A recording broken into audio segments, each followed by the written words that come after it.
The cupboard coughed dust and the ledger bled red. Eliza Hart stood with her keys in her palm like small iron teeth, eyeing two shelves that had once fed trail hands in Dry Creek. 1 tin of baking powder, a heel of salt pork, a fist of beans. Through the window, wagons crept in the chalky wind. The town pump coughed and thought better of it. She locked the pantry and set the keys on the counter. A kitchen keeps its promises, her mother used to say. Eliza touched the bare board, wondering what promise an empty room could keep. The inn bell rang anyway, thin and hopeful. She wiped her hands, tied back her hair, and went to meet what was left of the day. A boy with freckled hands leaned on the desk. "Ma'am," he said, "Mr. Calder sent me. Says there's no boarding till rain." "There's no bread till rain either," Eliza said, but kindly. "Tell Mr. Calder I'll keep the rooms clean and the lamp lit. That's what I can promise." Across the street, the blacksmith nailed a notice to the livery wall. Men drifted over like tumbleweeds with purpose. A brush fire had jumped the draw last night, come within 2 miles of Cottonwood Ranch. Eliza felt the question of it looking her over. What are you good for? She was lean from the habit of making do, the kind of woman who could turn dregs into supper and bad luck into a chore list. Mr. Calder came by afternoon, wrists like broom handles, an accountant's careful smile. He glanced at the ledger with names crossed out. "I'll keep you afloat another week," he said. "Only one." "One is the number I needed," Eliza answered. When he left, the silence came back heavy. Eliza swept it anyway. She boiled the last beans with a strip of pork rind and fed a tray of drifters who figured loneliness ought to come with soup. Men ate quietly when food was honest about its limits. At sundown, the freckled boy returned. He slid a folded paper across the counter. "From Mr. Kincaid, foreman at Cottonwood. Says it's honest pay and a room with a door if you're willing." He swallowed. "Says they lost their cook to marriage and their appetite to grief." Eliza read the note. The words were plain. Cook for 12 men, sometimes more. Stretch what's scarce. Paid in room, meals and wages when the herd moves. Bring order. Bring calm. Begin tomorrow if you dare. She folded the paper along its crease, feeling the hinge of it. The inn had been her father's. It would be the bank's before long. If she stayed, she could fail where the walls knew her. If she went, she might fall forward into a place that didn't. Outside, a gust carried the smell of singed grass. Beyond the town, the land lifted and fell in long, tired breaths, cottonwoods dark against a bleached sky. Eliza thought of the men at Cottonwood eating what they could and not enough of it. Hands big as paddles. Eyes set toward weather that wouldn't come. She packed a skillet and her knife, the blue-stitched apron saved for weddings and funerals. She left the pantry keys on their hook, iron teeth with nothing to bite. Before she went, she chalked on the dining board. "We trade hope for work here. Pay when you can." They loaned her a dun mare with a mind to measure every step. The road west ran past stubble fields and a creek braided thin as thread. Smoke lay low along the ridge. The foreman waited at the gate with his hat off, square-shouldered and spare. "Miss Hart?" he asked. "Yes, I cook." "That's what we need," he said. "We lost a boy last winter. Snow took him. The men haven't been rightly hungry since." "I've fed sorrow before," Eliza said. "It eats slow but steady." Kincaid nodded once. "Supper's at sundown. The cistern's low. Fire ran close last night. We're watching." He tipped his head toward the yard where men moved with purpose. Eliza stepped into the kitchen. The room had bones. A cast-iron stove, a long table scarred by knife work, a window that gave the west back to whoever looked. She set her skillet down as a woman sets down her name. "A kitchen keeps its promises," she said, and the room seemed to answer. Outside, the men turned when the bell spoke. Their faces were wind-drawn and serious, the way land-carved men look when a stranger claims she can turn dust into bread. Eliza tied on her blue-stitched apron and reached for the pot, thinking, a good meal steadies the hand that lifts the next bucket. That would be her work now, steadying 1 spoon at a time. The stove woke slowly. 12 hungry men did not. Eliza fed the fire the way you speak to a skittish colt. Quiet, sure, not asking more than the morning could give. Kindling caught, heat moved across the flagstone, and the kitchen drew a breath. Kincaid set a ledger on the table and the ring of keys beside it. "Stores," he said. "Flour, sorghum, coffee for 3 days, salt, 4 tired onions, 2 sides of beef and beans in a sack that leaks. And water?" Eliza asked. "Cistern's no more than a deep plate leaning empty," he said. We dip carefully. I'll run boys to the creek if the wind behaves. I'll make the flour talk and the coffee earn its keep, she said. She set out knives and a kettle, measuring by eye. She trimmed onions to clean hearts and save skins for color. She shaved the beef thin, browning it with a spoon of sorghum. Beans went in with salt and a nail's worth of pepper. She poured water like a miser counts coins. Men drifted to the door. Eliza kept her back straight. No one leaves hungry, she said, and no one takes more than the man behind him can have. Coffee is as strong as truth. Seconds after firsts, a red-bearded hand named Pike eyed the stretched stew. That pot seems mostly hopeless. Then hope's what you'll be chewing, Eliza said. Eliza worked with an economy that looked like grace. She cut biscuit rounds with a tin cup and set them in the Dutch oven. Gravy followed the meat in the pan, scraped with hot water and thickened with flour. When the biscuits rose, the room smelled like a decision made right. She ladled stew. Men filed past with tin plates, each saying his name. She repeated them, saving them on the shelf where she kept recipes. Hands steadied the line without being told. By the time the last man came, there was enough for the first to come back. They ate with the patient's attention, good food commands. Talk bent toward work. Fences, a heifer, and the smoke on the ridge. Pike split his second biscuit and slid the larger half to the freckled rider, who'd brought Eliza the note. You ride far today, Shorty? Far enough, the boy said. That's him paying his way, Eliza said, and nodded to Pike. The room remembered how to be a table instead of a trough. When plates went empty, Eliza poured boiled-over coffee and set a pot of hot water on the bench. Men rose and took to the plates. Webb, careful as a watchman, washed the knives one by one. You'll have 3 meals, Kincaid said, and a cold crock for whoever rides late. 2 boys to haul one at a time. You'll sleep in the small room off the kitchen. Eliza looked out the window at barrels, a warped trestle, and a patch of dirt tucked against the east wall. I'll want that patch, she said. We'll lay in a kitchen garden. Seeds in my trunk, beans, squash, chives. I'll trade coffee for wire to keep jackrabbits honest. Wire you'll have, Kincaid said. Water you'll have to win. I've won worse with less, she said. He nodded. There's a bell by the cistern. If fire comes, we set out to the bucket line. We'll drill at dusk. Then the men will eat early, Eliza said. No one trains on an empty gut. She took beef ends for a vinegar stew and sliced onions to brine. Cornmeal coaxed with boiling water became ash cakes. The kitchen made its small music. Knife, ladle, hinge, and soft boiling. By supper, the wind turned obliging. Men came in dusty and left steadier. Eliza laid food like a map of forgiveness. The first bite drew every eye. The second put their focus back on one another. A tall man in a plain coat stepped into the doorway as plates went down for seconds. Kincaid touched his hat. Mr. Reed, he said. Eliza Hart, our cook. Mr. Reed took off his hat. Miss Hart, he said. He studied plates in quiet order. You've given us something worth keeping. A kitchen keeps its promises, Eliza answered.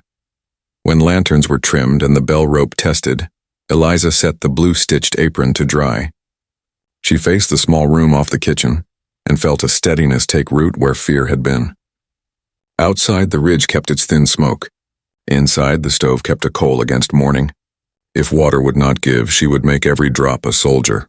Before sleep came, she shaped a plan, a shelf by the window for starters, a trench to carry wash water to the east wall, a sign beside the bell with the order of a bucket line. In drought, you argued with scarcity in sentences that ended with work. The bell spoke once and Boots answered. Eliza chalked the day's list on a flour sack. Save peelings, boil jars, trench wash water. Shorty hauled. Webb mended a split hoop. Pike whittled steaks a hand long. She traded 2 scoops of grounds for wire, and then claimed the east wall for beans that climb and squash that sprawl. By mid-morning, the kitchen kept its own weather, knife on board, the hush of men giving a woman room to keep them alive. She set a plank by the window and nested a damp cloth in pie tins so seeds could germinate. A coffee can become the steady measure. We don't pour, she told Shorty. We persuade. Persuade water? He asked. Water likes purpose, she said. She ran a shallow trench from the wash basin to the patch, tamped it with a hoe and lined it with creek stones. The first gray trickle found its way obedient as a hired hand. Men ate standing at noon, ash cakes, onion pickle, beef paper thin, and left their plates clean. Webb set a spoon to dry on the sill and squared it so the handle faced true. Small rightnesses multiplied until the room felt taller. The wind changed after lunch and brought trouble with it. A bay gelding came in hot, flank lathered, the rider white around the mouth. Kincaid met them at the yard. "Gate wire snag," he called. "Shorty, get Miss Hart." Eliza came with boiled water, a clean cloth, and the sewing kit her mother called insurance. The gelding's shoulder held a long mouth of a wound, dirty with rust and grass. The boy slid down, guilty and shaking. "Hold his head," Eliza said. She worked calmly on Sunday. "Boil water first, then salt." "Webb, tear that sheet." "Pike, fetch honey from the pantry, small jar." "Honey?" Pike frowned. "Bees know how to keep a cut from rotting," she said. She poured, sluiced until the runoff ran pale. The gelding shivered but stood. She trimmed edges with a clean blade, dabbed honey into the angry seam, and bound it snug with linen. "Walk him easy for an hour," she told the rider. "Pen him where he can see his brothers." Kincaid's eyes met hers. He gave the quick nod of a man who files away capacity. "Obliged," he said. The wind, having delivered one errand, tried another. A spark from the ash pit found dry chaff by the barn and rode a thin line of flame. Someone shouted. Men lurched toward the cistern by habit. "Not water," Eliza called. "Blankets and dirt." She beat at the flame with wet sacking while Pike and Webb shoveled soil into its small crevice. Shorty stamped edges with a boy's fierce insult to danger. The fire, treated like a child in a fit, gave up and lay down. "Drills at dusk," Kincaid said. Eliza marked the bell rope with a red rag to show where a night hand could find blind. Supper was stew second-day rich, biscuits reborn as pan toast, and coffee that forgave a bad mile. When the plates thinned, Eliza set a scrap of tablecloth on the bench like a flag. "We'll have story nights," she said. "Grief eats quiet. We'll feed it noise with manners. Tuesdays and Fridays. 10 minutes after supper." Pike raised an eyebrow. "You fixing to run a parlor?" "I'm fixing to remind your appetite where it lives," Eliza said. "First subject is horses. Tell a true thing that made you laugh, and a true thing that taught you." They looked at Kincaid. He set his cup down and gave a small shrug. Permission without fuss, Eliza went first.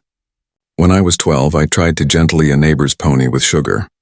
He learned to nose my apron and press me to the fence till I paid. He taught me that patience without boundaries is just courting trouble." Shorty told of a sorrel that refused puddles yet would swim a river if he could pretend no one watched. Webb's lesson came from a mare that walked miles with a stone in her shoe. He learned that quiet does not mean unheard. Laughter came easily and left room for those who did not laugh. In the doorway, Mr. Reed stood and did not break the spell.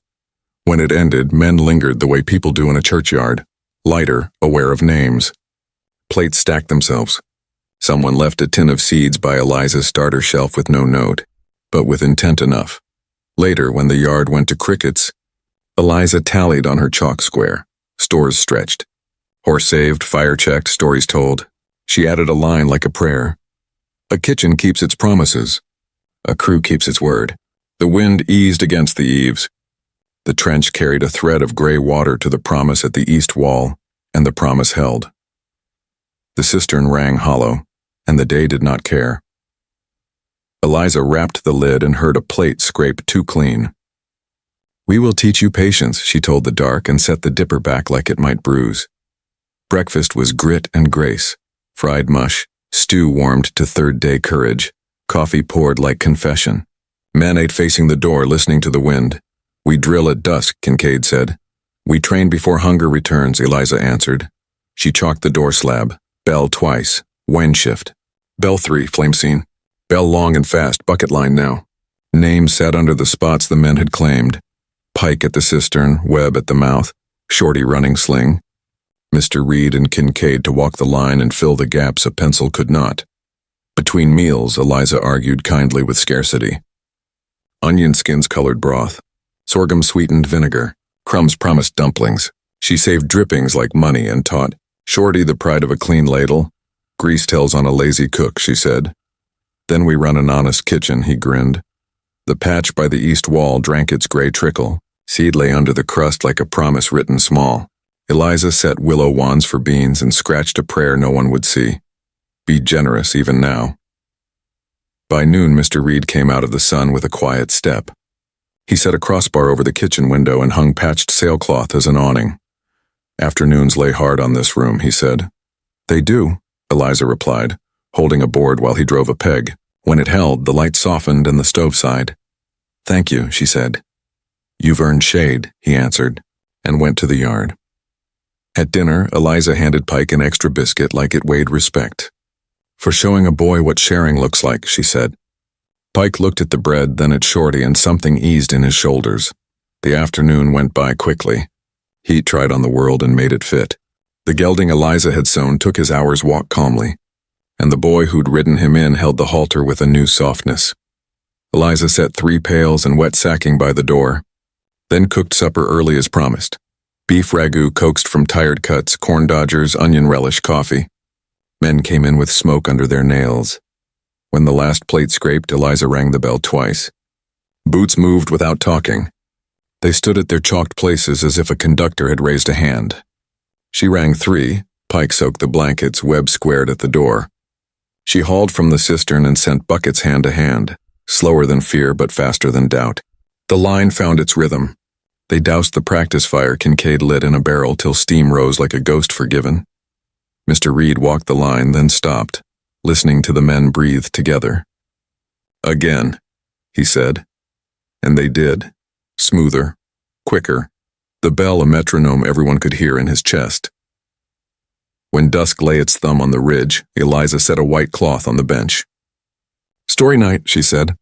10 minutes. Subject. Something you kept that didn't seem worth the keeping.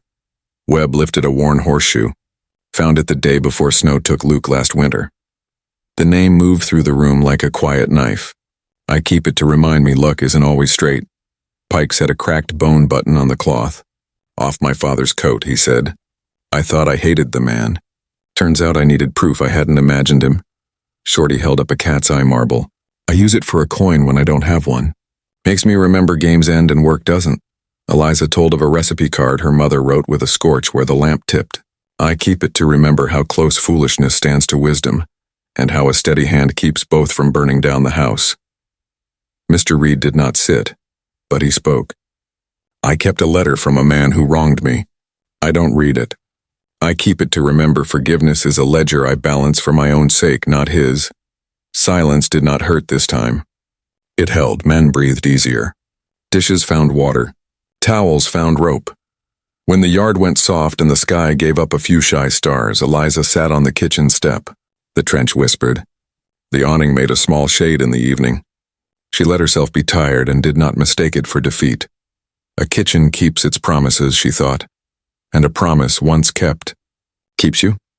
She blew the coal to a steady ember for morning, and the house, hers now, for all its borrowed walls, settled as if it believed her at last. The wind brought no rain, so they brought a fiddle. Saturday took shape like a quilt, piece by piece. Kincaid sent boys for the preacher and the schoolmarm. Mr. Reed hauled plank tables. Webb chalked a ring where the ground ran level. Eliza measured the day like flour and planned a supper that did not lie. Ragout stretched with scraps, corn dodgers, sharp pickles, and coffee enough to move talk from worry to sense. Shorty minded the fire. Pike set barrels with wet sacking, habit made public. By mid-afternoon, wagons pulled tight to save the horses. Hats were dusted, boots were not. The preacher prayed for rain and for patience if rain would not be hurried by talk. Miss Avery tied a ribbon to the bell rope and wrote bucket line order on Eliza's slab in a hand even a stubborn man would read. Eliza fed the children first. Mothers stood lighter. Mr. Reed made introductions that felt like endorsements. This is Miss Hart, he said, in a voice that put a roof over a name. She brought steadiness. Men who had not laughed since snow took Luke remembered how. Before the bow rose, Mr. Reed rapped his knuckles on a table. We don't waste words, he said. So I'll spend only what's needed. This woman came with a skillet and a will and turned scarcity into order. If your boots feel steadier, thank Miss Hart. Men didn't cheer. They nodded, a quieter honor, and Kincaid touched the bell rope once in assent. The first tune begged for feet. A neighbor set the bow to string, and the yard changed shape. Eliza did not mean to dance. Then Mr. Reed paused by her shoulder, hat in hand. Would you? He asked. I've biscuits to mind, she said. They'll rise without fretting, he answered. They took a turn that looked like work done well, precise, spare, with room to breathe. When the tune ended, he leaned just close enough. You've made men hungry again, he said. Hungry men live, she answered. A child cried at the edge of the yard, staring at the east wall patch. Green, she shouted, the word falling like rain none of them could make. Men turned as if a shot had been fired. Eliza set her plate aside and went slowly, not wanting to spook hope. 2 bean spears had shouldered the crust. A chive blade wrote a thin note in the dirt. The trench's gray thread had been enough. Eliza knelt and touched the soil with the back of her fingers, greeting it like a brow turned cool. She did not pluck or prod. She looked and let the yard lean in. Miss Avery laughed. The preacher kept his peace. Mr. Reed crouched beside Eliza and did not crowd the miracle with talk. Pike took his hat off without knowing why. Webb lifted his eyes from the ground to a place about the height of an answer. Eliza's beans, Shorty said, then flushed at naming what was still fragile enough to go by no name at all. Don't christen what the sun must finish, Eliza told him. But yes, hello, little soldiers. You came when called. A murmur ran through the yard. Eliza stood and wiped her hands, though there was nothing to show for it but clean. Supper's ready, she said. Eat with gratitude. Save your stories for after. Tonight's subject is rain. A time it came when sense said it wouldn't. A time it didn't when you'd wagered your last pride that it would. They ate as if not to startle the green. Talk gathered at the table's edges. Laughter arrived patient and left the place truer than it found it. At the margin of lantern light, a man Eliza did not know watched the cistern more than the dancing. He wore a scar that did not confess its story and stood like the one thing a plan forgets. He tipped his hat to no one and left before dessert that wasn't. Eliza noticed and filed it like a recipe kept for the day the wind turns mean. When the last tune softened and dishes met water, Mr. Reed walked her to the kitchen door. You've earned the right to tell me no, he said, but I'll ask just the same. Would you make this place your stay? Not for pay only. Eliza felt the question like shade at noon. She could not say yes without tying a knot she aimed to tie right. She could not say no without lying to the thing that had sprouted. Not the bean, the belonging. Let me see the summer through, she said. If the garden holds and the men do, I'll answer with both hands. That'll do, he said. The wind brought no rain. The fiddle slept. The beans kept their small green watch till morning. The bell rope lay severed clean and the cistern stank of ash. Eliza lifted the lid and knew at once someone had salted their thirst with spite. Kincaid leaned over, jaw hard. Who touched it? He asked. Not wind, Eliza said. Wind doesn't cut rope square. Pike swore the soft oath of a man taught better. Webb fetched a lantern. The light showed a dusting of gray snow along the inner bricks. Lie if there's sense in it, Eliza said. Ash and water make a liar of a mouth. We don't drink this. Kincaid looked to the bell's frayed end. Someone wants us slow when fire comes. They want you thirsty before it does, Eliza answered. That's the quicker ruin. Mr. Reed arrived on a step, taking in rope, ash, and faces. Speak plain, he said. Cisterns fouled, Kincaid replied. And the alarm cut. Reed's gaze moved to the ridge. We'll haul from the creek before the sun climbs. 2 teams. Webb, burn out 3 new barrels. Miss Hart, keep a good crock of water for cooking. We'll drink sparingly till we know. Eliza shook her head. No coffee from this, no stew. We'll use creek water once boiled hard. This, she tapped the rim, goes to laundry and floors. Lie saves hands if you treat it respectfully. Pike set his hat back like armor. You think the scarred man from the dance had a hand in this? I think he watched the bell more than the bow, Eliza said. Men tell you their aim by where they look. Morning took shape in orders and the right kind of hurry. Shorty ran with yolks. Webb scraped the staves raw. Reed sent pairs in staggered turns. Eliza laid a basin and a whisk broom by the kitchen door and washed boot heels before feeding. No ash in my room, she said. If they salted our water, they won't salt our bread. She cut beef into slivers and made a skillet hash crisp enough to scold disappointment. Coffee gave way to roasted chicory and a rumor of grounds. Men did not complain. By noon, 2 full barrels stood under canvas. Eliza dipped a ladleful, boiled it hard, and made beans tell the truth. She showed Shorty the silver spoon test for lie. The spoon stayed bright. You think whoever did it will try again? Shorty asked.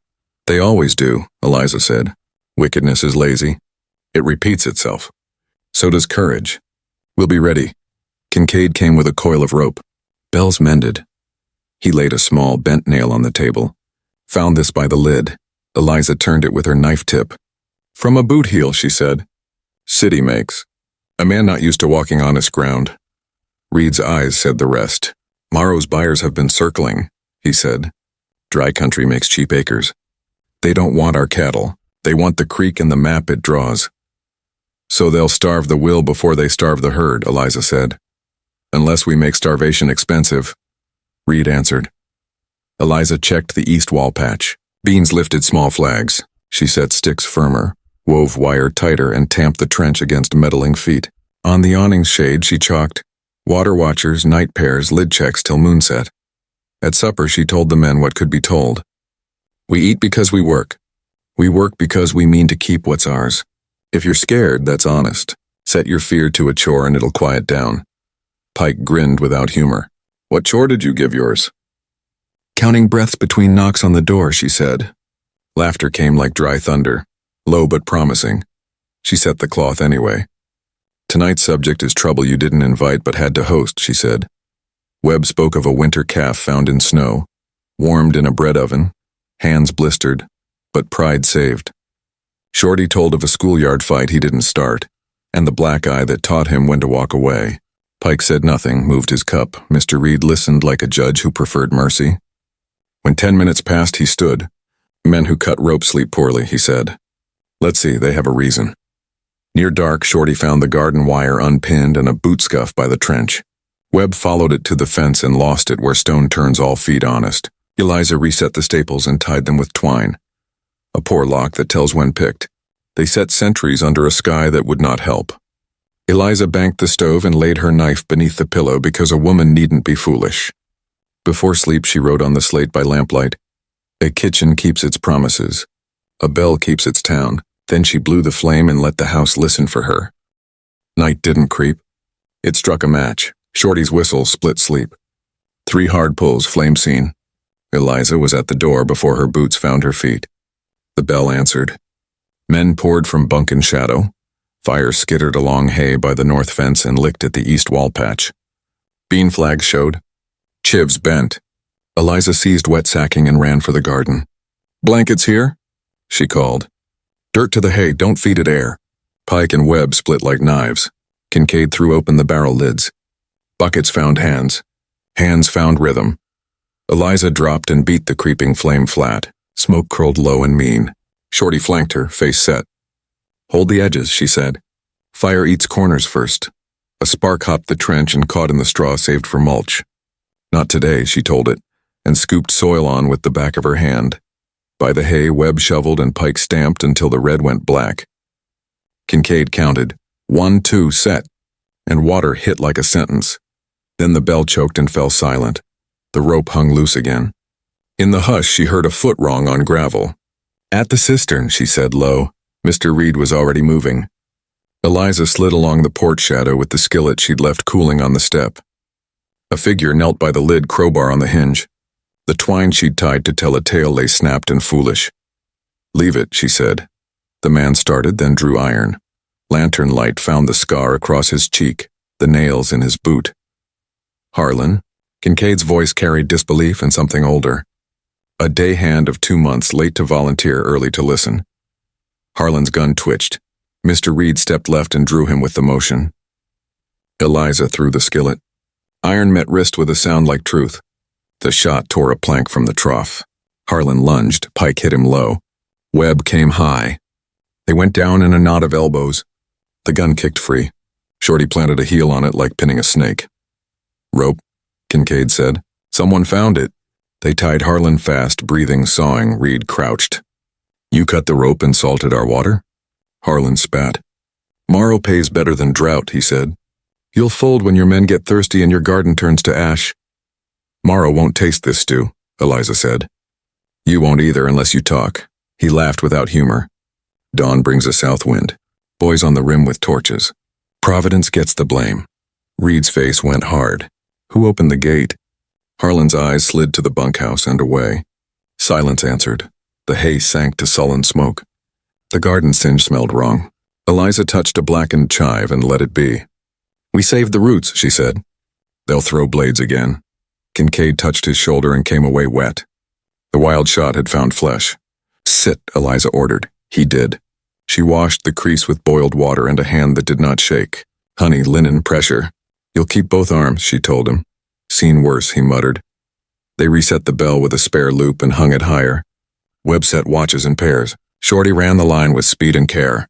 Pike shoved dirt over the last glow and looked toward the ridge as if his eyes could do what rain refused. Eliza walked the patch with a lantern and counted what lived. Most did. In drought, that is victory enough to bank until morning. They sat Harlan on a crate where the men could see the harm that had worn their clothes. Eliza poured him boiled chicory because mercy keeps a house. He would not drink. When the yard quieted, Reed stood by the rope's shadow. "We ride at first light," he said. "We meet Morrow on the rim before he lights the world and calls it an accident. Miss Hart, you command the line if it comes while we're gone. I command the kitchen," she said. "Tonight they're the same thing." She wrote on the slab, "Bucket order holds. Water from barrels only. Garden watch by twos. If the wind goes south, wake the house and sing. Fear hates singing." The stars came out without apology. Ash drifted like an old story.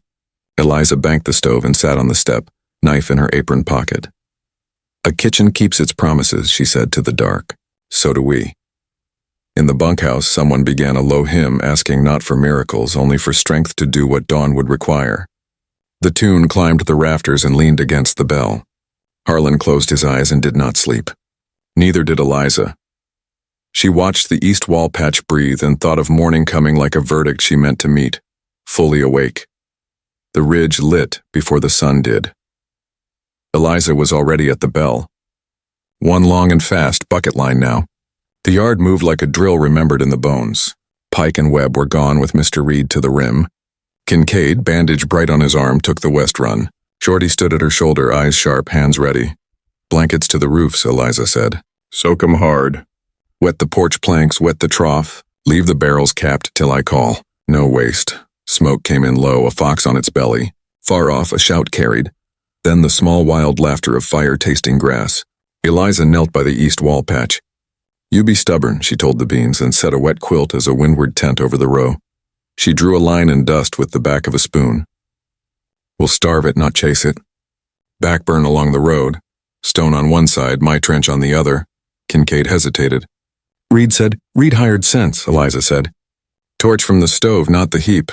We light small, slow, and we watch." They did as told. Fire crawled where she permitted and nowhere else, licking clean the strip between road and trench. Men stamped edges with dirt. Blankets hissed. Behind it, the ground went honest black. On the rim, horses cut shapes against a copper sky. Reed's party fanned around 3 with torches, Harlan's kind, and a man in a town coat who held his fire like law. "Morrow, what you're doing is a crime," Reed called. "What's burning is an act of God," Morrow answered. "You can hang a thief who hires it," Reed said and spurred. The torches swung. A brand flew. Pike's lariat spoke. Webb's gelding shouldered a man off balance. Kincaid fired when a torch dropped toward Reed's horse. The shot took a hat brim. The brand rolled and died in gravel. Morrow ran for scrub, but Reed roped him neat. When Morrow swung a knife, Pike's loop slid to the wrist and cinched. "Kind of you to bring steel," Pike said. Eliza watched the wind. "South," she said. "Shorty, ring twice." The bell chattered. They pulled the backburn 10 yards, then cut it, then watched it eat back toward the broad front now coming hungry. When the 2 fires met, they quarreled and died. Heat pushed and slackened, soot painted faces into the same tribe. Harlan twisted his tie on the crate. "You'll lose anyway," he hissed. "I almost did," she said. "But almost isn't a verdict." She dipped and sent water down the line. "Steady. Count. Send." The main front reached the black and stumbled. Along the garden edge, it found the quilt wet and the soil tamped like a no. Eliza's trench steamed. She beat back small flares with the shovels flat. Kincaid set his back to hers without a word. Reed rode in leading 3. Morrow had dust on his knees and rope at his wrists. "Untie me and I'll buy your trouble," he said. "We've already paid," Reed answered. "You'll settle what's owed in town." "Jury of your friends?" Morrow sneered. "Jury of men who drink the water you fouled," Eliza said. A last flare was made at the haystack. Webb and Pike were there before the thought finished. Dirt smothered it. Eliza pulled the quilt from the beans. A few tips had burned. The stems held green. Good soldiers, she said. Reed looked at the line she'd drawn and the black she had made on purpose. Backfire? He asked. Only where the road could hold it and my trench could talk sense, she said. A kitchen keeps its promises. So does a line of dirt when you ask right. He glanced at Morrow and then at the men, breathing like they belonged to themselves. We'll take them in, he said. You'll give a statement. I'll give coffee, Eliza answered, and the laugh that came after sounded like rain. They doused the last embers till the ground quit arguing. The bell hung uncut, bright against a sky gone honest blue. Shorty leaned on the rail, filthy and proud. We beat it, he said. We met it, Eliza corrected. And we didn't blink. When the riders started for town with their knots and their evidence, Reed paused at the kitchen step. He took off his hat. Miss Hart, he said, you saved the water and the men who need it. She shook her head. We did, she said. I only kept time. His eyes warmed in a way a woman notices and files with care. Keep it a while longer, he said. I intend to, she replied, and went inside to set the kettle and the tin cups, the ordinary sacraments after a fire that had wanted a life and gotten none. The fire was out. The reckoning was not. Eliza boiled water for the hurt and listed what pain needed. Honey, linen, and patience. Kincaid's bandage held. Pike's knuckles swelled. Webb coughed until the soot resigned. Shorty slept upright with pride on his face. The garden breathed smoke through green. The bell hung mended and sure. Mr. Reed rode back from town at noon. Sheriff's taken Morrow and his boys, he said. Judge sits tomorrow. They'll want witnesses. You'll have mine, Eliza answered. We'll set supper early and save the rest for court. She walked the yard with a pencil and Miss Avery's ledger. Numbers steadied a day after the heat. Posts, rope, blankets. What burned, what held, what must be kept twice careful now. Order would keep the fear from breeding. Men moved with that after-battle hush that honors what might have gone otherwise. Pike carried a pail to the patch. Webb reworked the bell's pull with rawhide. Kincaid learned to be still without calling it weakness. By mid-afternoon, the kitchen found its church again. Eliza diced onions to sweetness, stirred beans toward silk, and set biscuits to rise. She washed the skillet that had flown true and shelved it like a metal you touch, not wear. Coffee simmered low, a promise for morning. When Shorty woke, she set him to wiping cups, and he did it with the reverence of a boy who has seen tools become law. Story night? He asked. Not tonight, she said. Tonight we rest and tell the truth in town. Truth is a kind of story, he said. The only kind that keeps, she answered.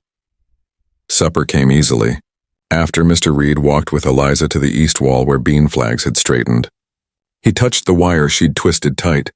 You made men hungry again, he said. You also made them brave in the right direction. I set a table, she replied. They chose their seats. He took off his hat. Let me spend only what words are needed. You came to the room in wages. I offer a house and a share. Be my partner in the work, named so, paid so, respected so. If the word you want is wife, that door is open too when you say it.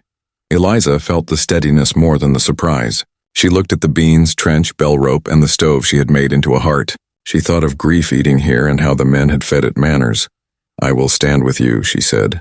I'll keep the books and the stove and the line. I'll speak when sense is needed and be quiet when quiet is better. I'll wear your name if it's offered on a day not born of smoke. Tonight I say yes to the share. The rest we let ripen. Reed's breath left like a man setting down a yoke he means to carry together. Then we'll tell the men at sunup, he said, and the judge after. Tell them at breakfast, she said. At court we tell the fire's story first. They rode into town with Pike and Webb as the day cooled its temper. Miss Avery waited on the steps with the preacher. Inside, the judge sat with sleeves rolled and a glass of water that caught the light. Morrow stood pale enough to pass for polite. Harlan looked small without his mischief. Eliza said what had happened, rope cut, ash in the cistern, the match on the rim, the backburn called and carried, the capture. She gave names where names were owed and spared them where they bought nothing. The judge wrote fast. The sheriff let his pencil rest when she said, A kitchen keeps its promises, Your Honor. So must a town's water. Others spoke, Pike with his rope, Webb with his distances, Kincaid with the bandage bright as testimony. Miss Avery described the bucket order she'd chalked. Mr. Reed told of the price Morrow set on a creek, not his. The judge did not draw it out. There is patience and there is foolishness, he said. We'll have the first and none of the second. He bound Morrow over to the territorial court and sent Harlan to the jailer with a look that promised watchfulness. Outside, dusk held its breath. The town smelled like dust and nobody looked past anyone else. Mr. Reed turned to Eliza. "Breakfast, then," he said. "Breakfast," she agreed. They rode home slowly, not for fear but to let gratitude keep up. At the yard, the bell rope hung true and the beans wore a darker green. Eliza banked the stove and wrote on the slab, "Tomorrow we name what we built." The house believed her. Then she lay down in the small room off the kitchen and slept without listening first, which is the truest kind of rest. Dawn hit the bell, and it rang like a kept promise. Eliza set coffee, real, not chicory, and biscuits high with pride. Men came in quietly, faces scrubbed as if the court had rinsed more than smoke from them. Mr. Reed stood by the door, hat in hand, not for modesty, but for respect. "We've two things to say," he told them. "Morrow rides to the territorial court for rope and fire, and Miss Hart has run this place like a heart. From this morning she is my partner in name and share." Eliza stepped forward. "I'll hold the keys, the books, and the stove," she said. "I'll hold you to the bucket order and to seconds only after firsts. If any man is still hungry after that, he can tell me plain." Pike tapped his cup. Webb nodded. Shorty grinned. Kincaid raised his spoon. "Next," Reed said, "I'd court Miss Hart in daylight and without hurry. If she'll have me, we'll set a day." Eliza touched the blue-stitched apron. "I'll have you," she said. "Not for rescue, for respect. We'll name the day when the garden gives its first harvest." The preacher had come for coffee and found a vow. "A promise declared as a crop planted," he said. After breakfast, they walked to the east wall. The patch stood green as permission.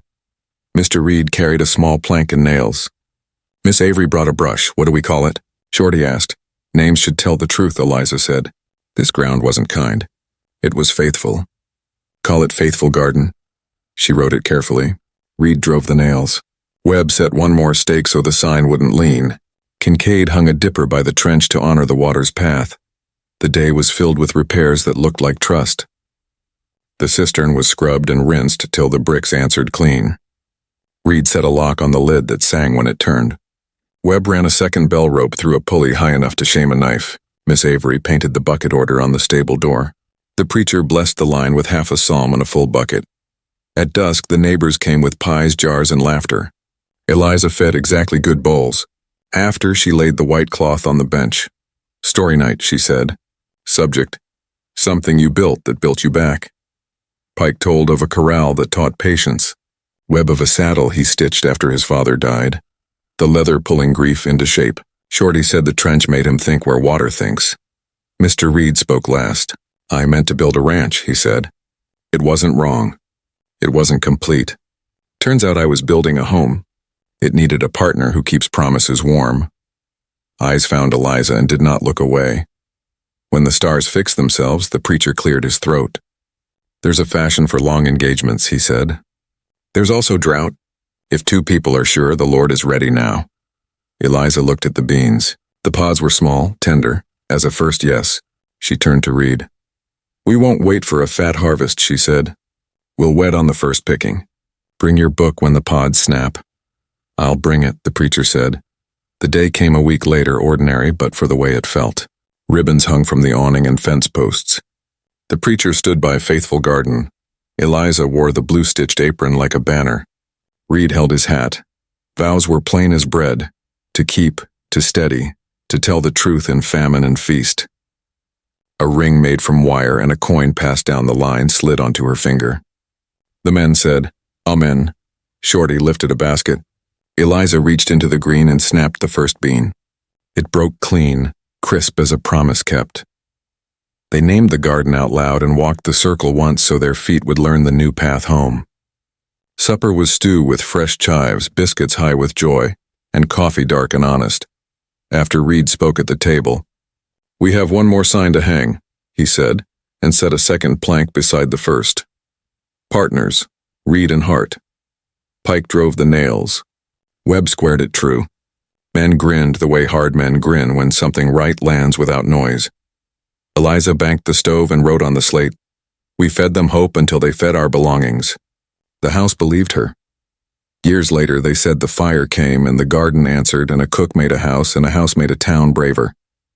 People tell it still because this story made history. If this tale steadied you, subscribe and share it with a friend who loves clean frontier romance.